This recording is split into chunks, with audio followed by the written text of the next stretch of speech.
द्रौपदी कौन थी और उनका जन्म कैसे हुआ। महाभारत ग्रंथ के अनुसार द्रोणाचार्य के कारण पांडवों से पराजित होने के बाद राजा द्रुपद काफ़ी चिंतित रहने लगे थे। तभी वो द्रोणाचार्य को मारने वाले पुत्र की चाह में वो कलमाशी नाम के नगर में पहुँचे। वहीं उन्हें 2 ब्राह्मण याज और उपयाज मिले, जिन्होंने उनके लिए पुत्र प्राप्ति हवन किया। उस अग्नि कुंड से एक दिव्य कुमार प्रकट हुआ, मगर उसी हवन कुंड से कुमारी पांचाली का भी जन्म हुआ, जो कमल की पंखुड़ी की तरह कोमल थी। राजा द्रुपद ने अपनी बेटी द्रौपदी की शादी के लिए एक स्वयंवर सभा का आयोजन किया था। स्वयंवर में दिए गए शर्तों को अर्जुन ने पूरा किया और इस तरह से द्रौपदी की शादी अर्जुन के साथ हो गई। उस समय पांडव अपनी मां कुंती के साथ पहचान छिपाने के चलते ब्राह्मण वेश में रहा करते थे और भिक्षा मांगकर अपना पेट भरते थे। पांडवों को दिन भर भिक्षा कर जो भी मिलता था उसे वे अपनी मां कुंती के सामने लाकर रख देते थे, जिससे कुंती सभी में बराबर बांट देती थी। उस दिन अर्जुन द्रौपदी को लेकर घर आए तो उन्होंने दरवाजे से ही अपनी मां से कहा कि देखो मां, आज हम लोग आपके लिए क्या लाए हैं।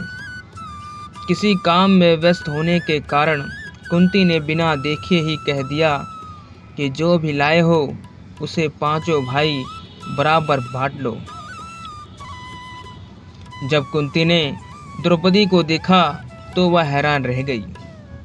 उन्होंने अपने पुत्र धर्मराज युधिष्ठिर से कहा कि इसका कोई ऐसा उपाय निकालो जिससे द्रौपदी का भी कोई अनर्थ ना हो और मेरे मुंह से निकली बात भी झूठी ना हो।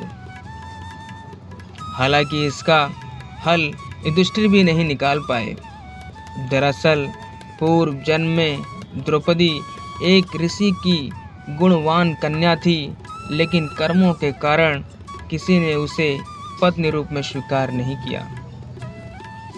इससे दुखी होकर वह भगवान शिव की तपस्या करने लगी, जिससे प्रसन्न होकर भगवान ने उन्हें मनचाहा वरदान मांगने को कहा। इस पर द्रौपदी ने बार बार सद्गुण युक्त पदचार रखी। तभी भगवान शंकर ने कहा कि तूने मनचाहा पति पाने के लिए मुझसे 5 बार प्रार्थना की है, इसलिए तुझे दूसरे जन्म में 5 पति मिलेंगे। महाभारत के अनुसार द्रौपदी सुंदर होने के साथ ही बहुत बुद्धिमान स्त्री थी। जब भी पांडव कमजोर पड़े या उन्हें कोई निर्णय लेने में संकोच हुआ, तब द्रौपदी ने हमेशा एक पत्नी का कर्तव्य निभाया। वो ये बखूबी जानती थी कि उसे कब, कितना और कहाँ बोलना है। साथ ही वह अपने पतियों का आदर सम्मान भी बखूब करना जानती थी। इसीलिए वह 5 पांडवों की प्रिय थी। ऐसी ही कहानियों के लिए चैनल को सब्सक्राइब करें।